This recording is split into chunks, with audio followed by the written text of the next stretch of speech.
اصحاب کہف کا نام تو سنا ہے نا ماشاءاللہ آپ حضرات. پہلے اس کی فضیلت میں ایک حدیث نہ بیان کروں. نبی کریم صلی اللہ علیہ وسلم نے فرمایا، یہ مسلم شریف کی حدیث ہے، دجال آئے گا قیامت کے قریب اور بڑے لوگوں کو گمراہ کرے گا. تو حضور نے فرمایا جو سورہ کہف کی 10 آیات زبانی یاد کر لے نا، وہ دجال کے فتنے سے بچ جائے گا. اللہ توفیق عطا فرمائے. اس سورہ مبارکہ کی آیت نمبر 9 سے اصحاب کہف کا ذکر شروع ہوتا ہے. اصحاب کہف، جب حضرت عیسیٰ علیہ السلام کو اللہ کریم نے چوتھے آسمان پہ بلا لیا نا، تو دقیانوس نام کا ایک بادشاہ ہوا بنی اسرائیل کے اندر، بڑا ظالم تھا. اس نے گمراہی پھیلا دی اور جو لوگ معاذ اللہ کفر اور شرک نہیں کرتے تھے انہیں قتل کروا دیتا. تو 7-8 نوجوان اپنا ایمان بچا کے بھاگے. او ہو اللہ اکبر، ساری دنیا مال بچا کے بھاگتی، وہ 7-8 نوجوان اپنا ایمان بچا کے بھاگے کہ یہ ہمیں کہیں کفر کی طرف نہ لوٹا دے. تو جا کے ایک غار کے اندر چلے گئے تو ایک کتا بھی ان کے ساتھ ہو گیا. انہیں کتے کو بڑے روڑے مارے کہ یہ اگر بھونکے گا، آواز نکالے گا تو ہم پکڑے جائیں گے، ہم نے تو چھپنا ہے. پر اس کو نہ ولیوں سے پیار ہو گیا. اس نے کہا بھگاؤ جتنا مرضی مجھے، فطرت میری ہے کہ میں بھونکتا ہوں، پر جب اللہ کے ولی ہوں تو پھر میں ادب کرتا ہوں. یہ قرآنی واقعہ ہے. اچھا، یہ عین وہ واقعہ ہے قرآن مجید کا کہ جو بہت ساری چیزوں پر ویسے ہی نص ہے اور بہت ساری زبانیں ویسے ہی گنگ ہو جاتی. تو وہ 6-7 لوگ تھے، وہ چلے گئے غار کے اندر، جا کے انہوں نے پناہ لے لی. بادشاہ کو پتہ چل گیا کہ غار کے اندر ہے. اچھا، اللہ کی قدرت، جیسے ہی داخل ہوئے انہیں نیند آ گئی، یہ سو گئے. اور قرآن مجید کہتا ہے، قرآن مجید کے یہ لفظ ہیں کہ کتا غار کے منہ پر بازو پھیلا کے بیٹھ گیا، گویا اپنے مالکوں کی خدمت کر رہا ہے. اب میاں صاحب کی ایک بات کر لیں درمیان میں. میاں صاحب فرماتے ہیں جنہ تنا وچ عشق نہ رچیا، کتے ہونا تھی چنگے، اور چلو مالک دے کر راکھی کر دے، صابر بھوکے ننگے. یہ دیکھو نا کہ اتنا تو ان کے اندر بھی کمال ہے. اپنے نا دونوں بازو پھیلا کے، کتا بھی غار پہ بیٹھ گیا. ان کو نیند آ گئی. بادشاہ نے پتہ کرایا کہاں بھاگ کے گئے، تو کہا وہ غار کے اندر ہے. بادشاہ کہنے لگا کہ ان کی سزا یہ ہے کہ ایک دیوار چن دو غار کے منہ میں، غار کوئی بند کر دو. جس بندے کی ڈیوٹی لگائی نا غار چننے کی، بندہ بڑا نیک تھا، اس کو دیوار بنانے کا ذمہ دیا. اس نے نا دیوار بھی بنائی اور ایک تختی پہ نا سب کے نام لکھے، اور وہ تختی ایک صندوق میں رکھ کے وہاں بند کر دی. اور اسی طرح کی ایک تختی اس کے نیچے لکھا کہ ایک تختی ان کے ناموں کی نا میں مال خزانہ میں بھی بند کر رہا ہوں. اللہ تبارک و تعالیٰ کی قدرت کے بعد مفسرین نے لکھا ہے وہ 100 سال تک سوئے رہے، اور بعض نے لکھا ہے کہ 300 سال تک سوئے رہے. 300 سال کے بعد اس طرح ہوا کہ حکومتیں بدل گئیں. بیدروس نام کا ایک بادشاہ آ گیا، وہ بڑا نیک دل تھا. اس نے ہر طرف حضرت عیسیٰ علیہ السلام کی شریعت کا پھر سے نعرہ بلند کیا. اب نا کچھ لوگ ایسے تھے جو منکر ہو گئے تھے کہ مرنے کے بعد دوبارہ کیسے اٹھیں گے. بادشاہ ایک دن حجرے میں گیا، جا کے دعا مانگی، یا اللہ کوئی ایسی بات دکھا جس سے لوگوں کا ایمان پکا ہو جائے. اس طرح کے بھی بادشاہ ہوا کرتے. تو رب کریم نے کہا میں نے تو پہلے ایک راز چھپا کے رکھا ہوا ہے، کھول دیتے ہیں. اس نے دعا مانگی، اور ادھر کیا معاملہ ہوا، ایک چرواہا بکریاں چرانے والا وہاں سے گزرا. اس نے سوچا یہ دیوار ہے، اگر اس کا منہ کھول لوں نا کبھی تو میری بکریاں یہاں تھوڑا سا دھوپ کے اندر سستا لیا کریں گی. اس چرواہے نے کیا کیا کہ اس نے وہ دیوار گرائی تاکہ میری بکریاں اندر جایا کریں. وہ دیوار گرائی تو اس نے اندر 6-7 لوگ سوئے ہوئے دیکھے اور کتا بھی سویا ہوا دیکھا. اللہ تبارک و تعالیٰ اپنی قدرت سے، اپنے فضل سے ان کی کروٹیں بھی بدلتا رہا. اپنی قدرت سے ایک طرف انسان پڑا رہے نا تو اعضاء گل جاتے ہیں، ان کی کروٹیں بھی بدلی جاتی، مناسب روشنی بھی دی جاتی اور حرارت بھی. اس نے دیوار گرائی تو ان کی آنکھ کھل گئی. ایک دوسرے سے کہنے لگے آج تو بڑی گہری نیند سوئے ہیں یار، آج تو لمبی نیند پوری کر لی، چلو بھوک بڑی لگی ہے ایک دوست کو بھیجو. یہ سارا واقعہ قرآن مجید میں موجود ہے، میں اپنے لفظوں میں بیان کر رہا ہوں. جاؤ ایک دوست کو بھیجو بازار سے نا کھانا لے آئے. پیسے وہی 300 سال پرانی کرنسی. وہ جب نان بھائی کی دکان پہ گیا نا سامان لینے، اس کو پیسے دیے تو نان بھائی نے ہاتھ پکڑ لیا، کہنے لگا میاں تو کدھر سے آیا، یہ کون سے پیسے؟ اس نے کہا پیسے کاہے کہ میں بھی سوچ رہا ہوں کہ حالات بدلے ہیں، سارے حضرت عیسیٰ کا کلمہ پڑھ رہے ہیں، ماحول اور ہے. اس نے کہا تیرے ہاتھ کوئی خزانہ لگ گیا. یہ تو ہم نام سنتے تھے کہ یہاں کوئی دقیانوس نام کا بادشاہ رہے، کوئی خزانہ، بتا کہاں سے لیے. شور ہوا، حاکم شہر تک خبر پہنچی، بادشاہ تک پہنچی. اس نے بتایا کہ بھائی ہم تو دقیانوس کے ڈر سے بھاگے ہیں، کل بھاگے ہیں یا آج سویرے، اتنا زیادہ ہمیں پتا نہیں، کل یا آج سویرے بس نا. اتنا سا ہمیں یاد ہے کہ ہم گئے تھے. بہرحال لوگ جمع ہو گئے، اکٹھے ہو گئے، غار تک پہنچے. اب جو غار کے اندر تھے وہ پتا کہتے کہتے لگتا ہے ہمارا دوست پکڑا گیا ہے. پکڑا گیا ہے تو اب بندے جمع ہو، وہ اندر ڈر رہے تھے، تسبیح کر رہے تھے، اللہ کو یاد کر رہے تھے. ادھر یہ پہنچ گیا جب ان لوگوں نے یہ جیتا جاگتا رب کے فضل کا نمونہ دیکھا. اور بادشاہ نے کہا کہ یہ کیا ہے، صندوق کھولا تو اس کے اندر وہ تختی لکھی تھی کہ یہ ان کے نام ہے، یہ دقیانوس سے ڈر کے بھاگے ہوئے ہیں، یہاں یہ سو رہے ہیں. اور اسی کی ایک تختی میں نے فلاں جگہ بھی دفن کیا، وہ تختی بھی وہاں سے نکل آئی۔ اب سب لوگوں کی آنکھوں میں آنسو آئے اور سب کہنے لگے لا الہ الا اللہ، لا الہ الا اللہ، لا الہ الا اللہ۔ سب کہنے لگے ان اللہ علی کل شیء۔ جب ان کی بات پوری ہو گئی، لوگوں کے ایمان پختہ ہو گئے، تو اصحاب کہف کہنے لگے کہ ہمیں اب اجازت ہے، ہم پھر دوبارہ غار میں جاتے ہیں۔ وہ غار میں گئے تو رب نے پھر انہیں موت عطا فرمائی، نیند عطا فرمائی، تحفہ دیا۔ بادشاہ نے پھر اس کے آگے دیوار بنائی اور وہاں بادشاہ نے ایک مسجد تعمیر کرا دی، لوگ زیارت کرنے جاتے۔ یہ اصحاب کہف کا ذکر ہے۔ اب یہاں ہمارے مفسرین نے لکھا ہے کہ وہ جو کتا تھا نا، وہ بھی ساتھ ہی تھا۔ اللہ قیامت والے دن اسے انسانی، یا تو انسانی شکل ملے گی، یا جیسے رب کا فضل ہوگا رب کریم اسے بھی جنت عطا فرمائے۔ اس نے تبلیغ کی، دین کی، اس نے کیا کیا؟ تبلیغ کی، نمازیں پڑھی، روزے رکھے، حج کیا، 10 ہوتے صحیح اس کیتا کی۔ اسی آخیے نا خدا کے فضل سے ہم پر ہے سایہ غوث اعظم کا، ہمیں دونوں جہاں میں ہے سہارا غوث اعظم کا۔ لوگ پریشان ہو جاتے ہیں، کہتے ہیں کس طرح کی بات کرتے ہو؟ تو میں نے کہا اصل میں تیرا عقیدہ کچا ہے۔ وہاں تو کتا چلا جائے ولی کے پاس تو رب اسے جنت دے دیتا ہے، تو جیگتا جاتا مومن جائے تو اللہ کیوں فضل نہیں فرماتا؟ اس سے آگے نا پھر آیت نمبر 32 ہے، اس میں اللہ تبارک و تعالیٰ نے 2 لوگوں کا واقعہ بیان کیا۔ فرمایا ایک شخص کے انگوروں کے باغات تھے اور چاروں طرف سے انہیں کھجوروں کے درختوں نے گھیر رکھا تھا، اور درمیان میں کھیتی بھی تھی اور بیچ میں دریا بھی بہ رہا تھا، اور ان باغات نے بہت عمدہ فصل دی۔ ایک دن یہ شخص اپنے ساتھی سے کہنے لگا میرا مال اور افرادی قوت تم سے زیادہ ہے، مجھے یقین ہے کہ یہ باغ کبھی برباد نہیں ہوگا۔ اول تو مجھے قیامت کا یقین ہی نہیں معاذ اللہ، لیکن اگر قیامت آئی تو مجھے وہاں سے بھی بہتر مال ملے گا۔ اس کے دوسرے ساتھی نے کہا تو اپنی اصل کو بھول گیا ہے اور تو نے اپنے خالق کی ناشکری کی جو کہ وحدہ لا شریک ہے۔ اگر تم نے باغ میں داخل ہوتے وقت ماشاءاللہ لا قوت الا باللہ کہہ دیا ہوتا تو یہ تمہارے حق میں بہتر ہوتا۔ اگرچہ مال اور اولاد میں تم سے کم ہوں، لیکن میرا ایمان یہ ہے کہ اللہ تعالیٰ مجھے اس سے بہتر نعمت عطا کرے گا، اور آسمان سے کوئی آفت آئی اور تمہارا باغ تباہ و برباد ہو جائے گا، یا اگر اس کا پانی زمین میں دھس گیا تو پھر تم اسے تلاش نہ کر پاؤ گے۔ بالآخر اس شخص کا باغ برباد ہو گیا۔ وہ جو کہتا تھا نا مجھے یقین نہیں قیامت نہیں آئے گی، اس کا باغ ہی، اور وہ کف افسوس ملتے ہوئے کہنے لگا کاش میں نے شرک نہ کیا ہوتا، لیکن پھر اس کا کوئی نہ مددگار تھا اور نہ حمایتی۔ آیت نمبر 45 میں اللہ تعالیٰ نے دنیا کی زندگی کی ناپائیداری کو ایک مثال سے بیان فرمایا کہ آسمان سے بارش نازل ہوئی، گھنا سبزہ نکلا، پھر وہ سوکھ کر چورا چورا ہو گیا، جسے ہوا اڑا کے لے گئی۔ مال اور بیٹے تو محض جیتی دنیا کا سنگار ہے، جب تک تم زندہ ہو تب تک مال بھی ہیں اور بیٹے بھی ہیں۔ والباقیات الصالحات، اگر کچھ ہے باقی رہے گی تو تمہارے اچھے اعمال باقی رہے، اور اگر اولاد نیک ہوئی تو وہ بھی باقیات الصالحات میں شامل ہو جائے گی۔ آیت نمبر 47 سے فرمایا کہ قیامت کے دن تمام روئے زمین پر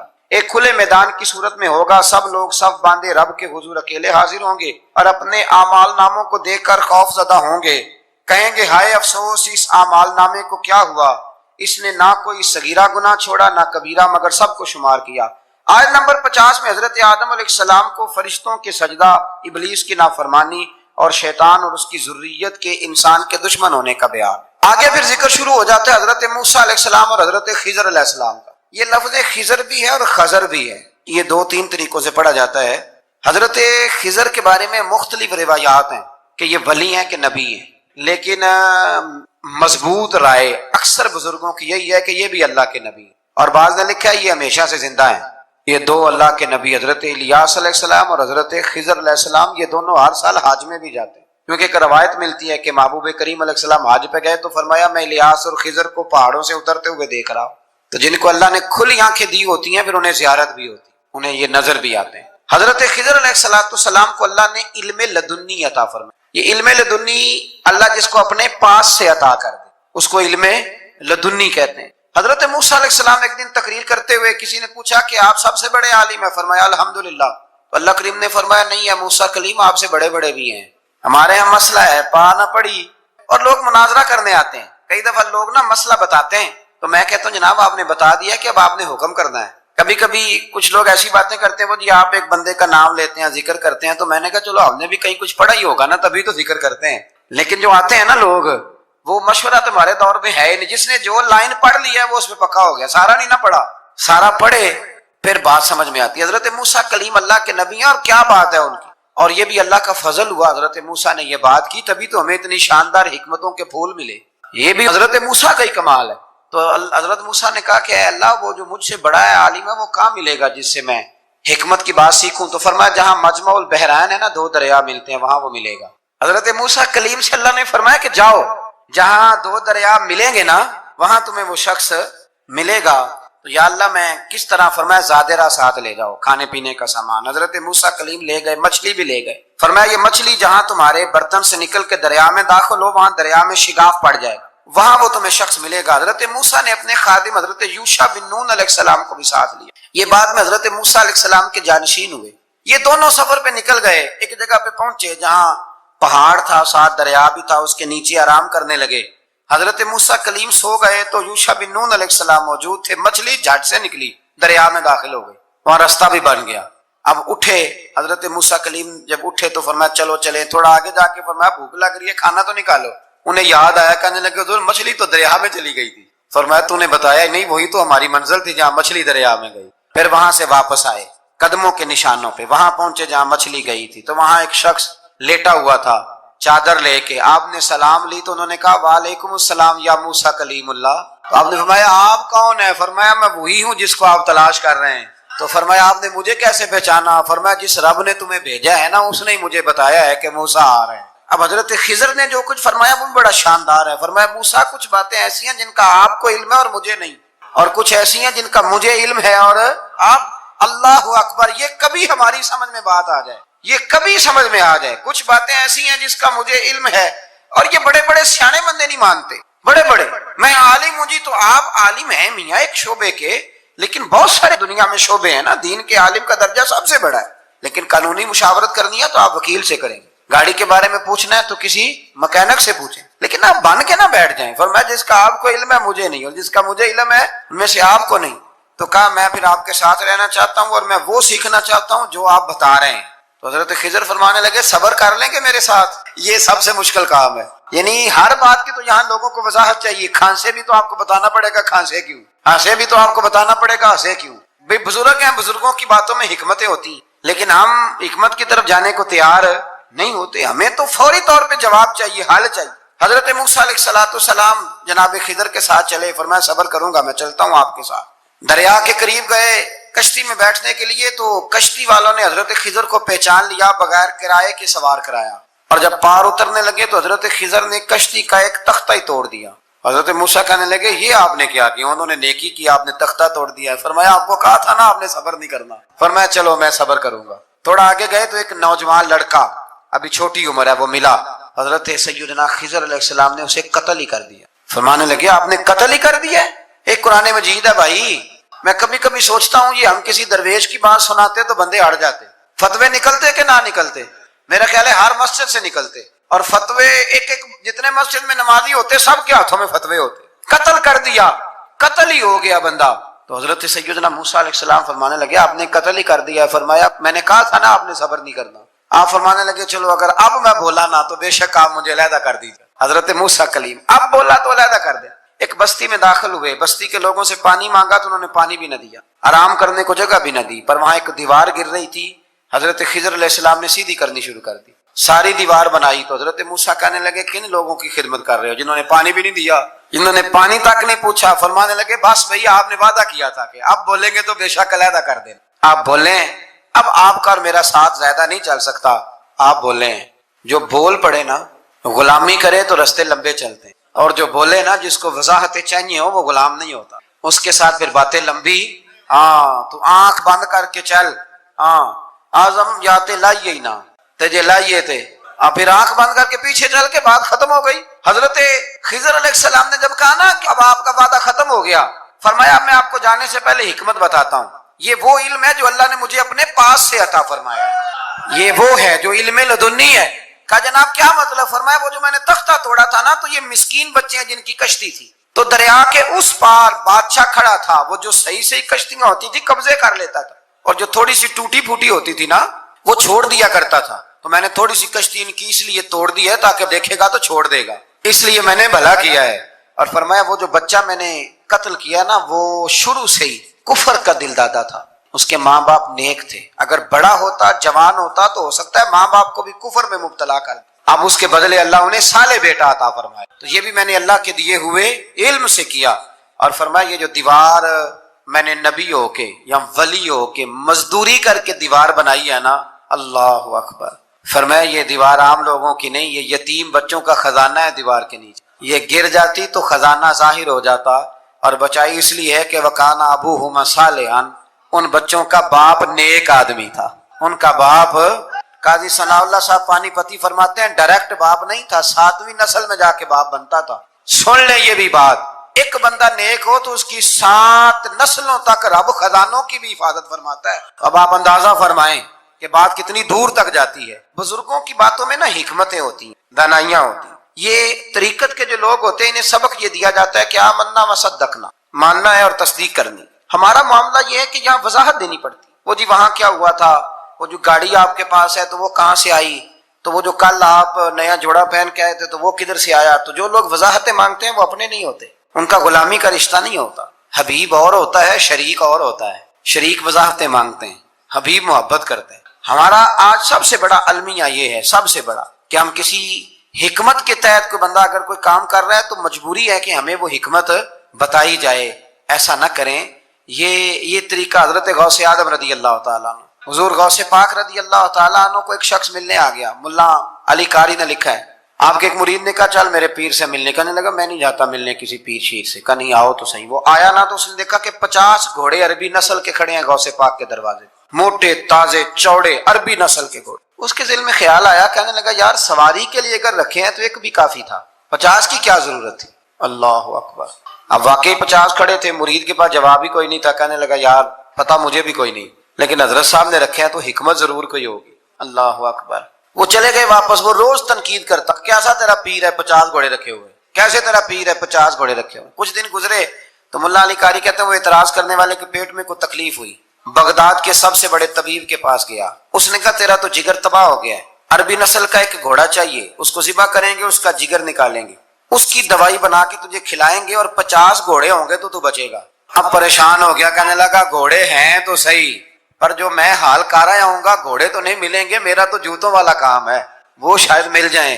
لیکن جب انسان مرنے لگتا ہے تو پھر اس کو ڈوبتے کو تنکے کا سہارا۔ اپنے دوست کے پاس گیا، کہنے لگا چل تیرے پیر کے پاس چلیں۔ اس نے کہا تجھے نہیں لے کے جانا، تو تنقید کرتا ہے، کہتا ہے ایک دفعہ چاہیے کیا، کا گھوڑے، کہنے لگا تیرے لیے رکھے ہیں کوئی، جا دوڑ جا، میرے حضرت صاحب کی ضرورت کیا ہے۔ لیکن جب غوث اعظم کی خانقاہ میں داخل ہوئے نا تو حضور غوث اعظم اٹھ کے ملے، اللہ والے دلوں میں باتیں نہیں رکھتے، ماتھا چوما اور فرمانے لگے میاں تو ایک دن نا میری گلی سے گزر رہا تھا تو میری تیرے اوپر نظر پڑی، تو مجھے نظر آیا تو بیمار ہوگا اور تیرا علاج عربی نسل کے 50 گھوڑوں کی وجہ سے ہوگا، تو میں نے تیرے لیے لا کے کھڑے کیے ہوئے ہیں، تیرے لیے ہی کھڑے کیے ہیں، تو نا گھر بھی لے جانے کی ضرورت نہیں، چارہ بھی میرے مرید ہی ڈال دیا کریں۔ تو اس طرح کرنا، روز آنا ایک گھوڑا لے جانا، پھر اگلے دن آنا تو دوسرا۔ وہ خدا کے بندے تیرے لیے رکھے تھے تو تنقید کر رہا ہے۔ اللہ کے بندے پردہ پوش ہوتے ہیں، ہاں شرط یہ ہے کہ وہ بندہ صالح ہو، دیندار ہو، وہ والا پیر نہ ہو جو نماز بھی نہ پڑھے اور گھوڑے 15 رکھے ہوئے ہوں، اس نے وہ والا معاملہ نہ ہو۔ تو میرے عزیز یہ یاد رکھیں کہ اللہ تبارک و تعالیٰ کا بندہ جب آپ کا روحانی علاج کرتا ہے نا، روحانی علاج سے مطلب جادو ٹونے کا علاج نہیں، روحانی علاج وہ ہوتا ہے کہ میرے گناہوں کا علاج ہو جائے، حسد بغض کینہ عداوت یہ نکل جائے۔ سنیں بڑی پیاری حدیث، بڑی خوبصورت حدیث، کنز المال میں دیگر کتب حدیث میں ہے۔ حضرت ابو ہریرہ رضی اللہ تعالیٰ عنہ فرماتے ایک بابا جی نبی پاک کی بارگاہ میں آئے، اور جب وہ واپس جانے لگے تو میں نے عمر پوچھی تو عمر تھی 96 سال۔ کہتے ہیں بزرگ جب آئے نا تو یہ بھویں جو ہے نا ان کی سفید ہو کے تو یوں آنکھوں پہ آ گئی، بڑی چھڑی بابا جی نے پکڑی ہوئی اور دونوں ہاتھ پکڑ کے نا چھڑی کے اوپر جھکے ہوئے ہیں ایک جانب، قربان جاؤں۔ کہتے ہیں جب وہ بزرگ مسجد میں داخل ہوئے تو میرے رسول نے کھڑے ہو کے استقبال فرمایا، کھڑے ہو، اور نبی کریم صلی اللہ علیہ وسلم نے آگے بڑھ کے بابا جی کو بازو سے پکڑا اور بٹھایا۔ حضور بیٹھ گئے، کہا بزرگوں کیسے آئے ہوں؟ تو کہتے ہیں وہ بابا جی بات کرتے تو آنکھ کھول کے پہلے حضور کا چہرہ دیکھتے، پھر وہ بات کرتے تو ان کے لب و لہجے کے اندر بڑی پریشانی، بڑی تکلیف، بڑی مایوسی۔ عرض کرنے لگے یا رسول اللہ، حضور زندگی ساری گناہوں میں بیت گئی ہے، حضور غلطیاں ہی غلطیاں، یاد ماضی عذاب ہے، یا رب چھین لے مجھ سے حافظہ میرا۔ اے اللہ کے رسول بڑی لمبی فہرست ہے، پاپ ہی پاپ ہے، کالے سیاہ دفتر ہے۔ یا رسول اللہ صلی اللہ علیہ وسلم جب پلٹ کے دیکھتا ہوں حضور مجھے نیکی دکھائی نہیں دیتی۔ حضور اس عمر میں آپ کا ایک صحابی ملا ہے، اس نے بات سمجھائی ہے تو تھوڑا خیال آیا ہے، لیکن یا رسول اللہ صلی اللہ علیہ وسلم اب میرا وجود بیکار ہو گیا ہے، حضور بوڑھا ہو گیا ہوں۔ تین باتیں کہیں بزرگوں نے اور نرالی کہیں، کہنے لگے یا رسول اللہ صلی اللہ علیہ وسلم، حضور اب تو میری کمر بھی سیدھی نہیں ہوتی کہ میں نماز ہی صحیح ادا کر سکوں، بوڑھا ہو گیا ہوں۔ یا رسول اللہ صلی اللہ علیہ وسلم اب میرے اندر طاقت نہیں کہ میں محنت مزدوری کر کے صدقے اور خیرات دے سکوں۔ یا رسول اللہ صلی اللہ علیہ وسلم اب میں تلوار لے کے جہاد بھی نہیں کر سکتا، حضور نہ میں لمبی نمازیں پڑھ سکتا ہوں، آقا نہ میں صدقات و خیرات دے سکتا ہوں، محبوبہ نہ میں دین کے لیے کوئی جہاد کر سکتا ہوں، بیکار وجود ہے، بیکار بیکار وجود کو تو گھر والے برداشت نہیں کرتے، بچے دعا کرتے یا اللہ ابا جی کو پردہ دے دے، اما کو پردہ دے دے، بیکار ہو گیا ہوں اور آج آیا ہوں تو مجھ بیکار کو میرا رب قبول کر لے گا؟ آج کلمہ پڑھوں تو بیکار ہوں، کسی کام کا نہیں، نہ نماز نہ صدقات نہ جہاد، قبول کر لے گا؟ حضرت ابو ہریرہ فرماتے ہیں جیسے برسات میں بارش کی جھڑی لگتی ہے، یوں مصطفیٰ کی آنکھوں سے جھڑی لگ گئی، حضور کھل کے روئے، کھل کے۔ اور میرے حبیب پاک نے فرمایا بزرگوں بڑے مجاہد ہیں، دین کے لیے جہاد کرنے والے بڑے ہیں، رب کریم کو آپ کی تلوار کی اتنی حاجت نہیں، اور فرمایا اس کے خزانے کوئی خالی تو نہیں کہ آپ ہی گویا صدقہ دیں گے تو بھرے جائیں گے، اور فرمایا پھر رب کریم کی شان میں اضافہ نہیں کرتی عبادتیں، وہ تو بندے کو نفع دیتی ہیں۔ میں بزرگوں نہ آپ جہاد کریں نہ آپ صدقات دیں، لا لمبی نمازیں پڑھیں، آپ صدق دل سے آ جائیں، اللہ کے رسول کا وعدہ ہے رب آپ کو بغیر حساب کتاب جنت عطا فرما دے گا۔ آنا تو شرط ہے کہ نہیں؟ آئے تو صحیح، نہ پہنچے تو صحیح، آ جائیں، اس کو نہیں عادت صدقات و خیرات کی، جہاد کی، تبلیغ، آئے تو صحیح نا، ان العبد اذا عرفا ثم تاب تاب اللہ علیہ۔ میرے حبیب نے فرمایا بندہ جب رو کے کہتا ہے نا یا اللہ غلطی ہو گئی معاف کر دے، فرمایا میرا مالک اسے فوراً ہی معاف فرما دیتا ہے۔ تو آ تو صحیح، تو آتا ہی نہیں، تو آ ہی نہیں رہا، تو گھر میں بیٹھا ہوا ہے، تو سویا ہوا ہے، تو دکانداری کر رہا ہے، تو پیسے گن رہا ہے، تو آیا ہی نہیں، آ تو صحیح۔ بلکہ میرے نبی پاک فرماتے ہیں جب اللہ پاک کا بھاگا ہوا غلام آتا ہے پھر تو اللہ زیادہ راضی ہوتا ہے، پھر تو اللہ زیادہ راضی ہوتا ہے، زیادہ راضی ہوتا ہے، تو آ تو صحیح، پاس تو صحیح۔ بلکہ صوفیاء تو اور بات کرتے ہیں، وہ کہتے ہیں تو کبھی بھول کے بھی رب رب کرے تو اللہ تو اسے بھی قبول کر لیتا ہے، بھول کے۔ ملا رومی کہتے ہیں بنی اسرائیل کا بندہ ہے، صنم پتھر کو کہتے ہیں، بت کو کہتے ہیں، بت کے سامنے کھڑا ہے اور ساری رات کہتا ہے یا صنم یا صنم یا صنم، اے پتھر اے بت، ساری رات پکارتا رہا، رات گہری ہو گئی، نیند کا غلبہ، تھک گیا، سونے کے قریب آیا تو غلطی سے منہ سے نکل گیا یا صمد، یا صنم کی جگہ نکل گیا۔ رب کریم نے فرمایا جبریل دوڑ کے جا، جو مانگتا اسے دے دے۔ حضرت جبریل عرض کرتے ہیں مولا بھول کے تیرا نام لے رہا ہے، بھول کے لے رہا ہے، تو رب کریم نے فرمایا چل نام تو میرا ہی لے رہا ہے نا، میرا لے رہا ہے نا، یا اللہ وہ اللہ کریم نے فرمایا جھوٹے کے سامنے ساری رات کا کھڑا ہے، ساری رات کا پکار رہا ہے، اسے کچھ نہیں ملا تو سچے کا نام لیا ہے، اگر میں بھی کچھ نہ دوں اور بت میں اور مجھ میں فرق کیا رہ جائے گا؟ جا جو مانگتا ہے جھولی بھر کے دے، نام تو لیا ہے نا۔ او بھائی تو بہانا تو بنانا، او آ تو صحیح نا، تو یہاں آ جا، پہنچ جا، آ جا، بس بیٹھ جا، اس کی بارگاہ ناز میں حاضر تو ہونا، تجھے فرصت ہی نہیں۔